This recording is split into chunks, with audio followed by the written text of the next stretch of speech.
How did Nederveld begin? It's really kind of an interesting story. Back in 1977, I was working for another engineering firm in Grand Rapids, Michigan, and this company was kind of known for people coming and going and not being able to stay. And not because they didn't want to stay, but just because of the atmosphere, the work environment that I needed to move on to and to find something different. So I decided to go into business for myself. So I kind of went kicking and screaming into business and said, hey, I got to try it. And so that's how we began.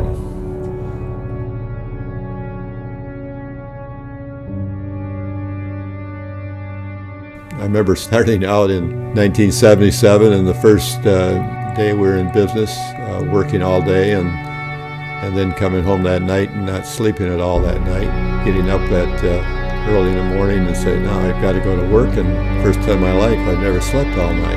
And the next day I went to work, and the following night, there again, I would not sleep. And but that went away after a while. But I would say that was probably the most difficult part about being in business. As our company grew, basically, we didn't advertise. We just advertised by doing good work and doing what we said we were going to do and doing it well. The Nederveld partnership was unique in a sense that a lot of partnerships fail within 2 years, and Nederveld not only survived 2 years, but is stronger than ever today. That probably says a lot about the makeup of the partners. We ended up with 4 major partners in the firm, and we all played different roles. One of the partners was an engineer type, filled that role to the T. We also had one partner was dynamite in selling and promoting and being an optimist, and we also had another partner that was a solid, hard-working partner. And myself, I filled the leadership position. A little reluctant to call myself a leader, but I feel that's what I did for the company. And my job was to cast vision and to explain that and convince my partners that vision was not only good, but the one we should follow. We had absolute transparency in our ownership of the 4 partners. The reason that I really felt I had to leave my former firm was the work environment, in a sense that this company had great employees, but they were not treated well, not affirmed. Very talented people were criticized and ridiculed and put down, and I always was looking for people who had a good work ethic, were team players. Team players what meant an awful lot. At Nederveld, we turned out to be a family.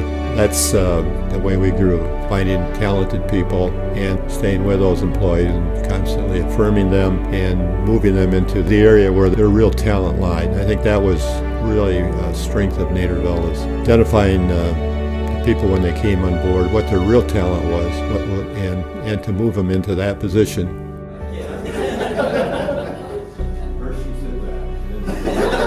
We started with 2 of us, so we started very small.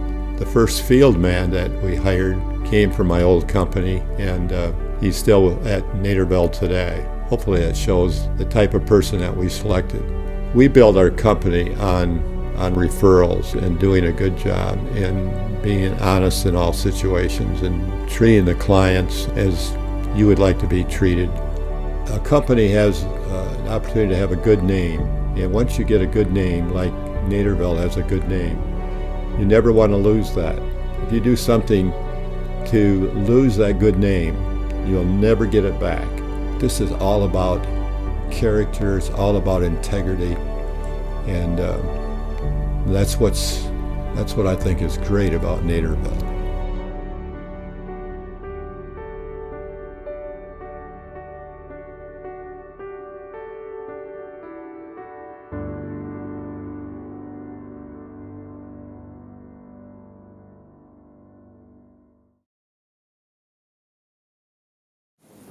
What would be good for today until you gotta put them on.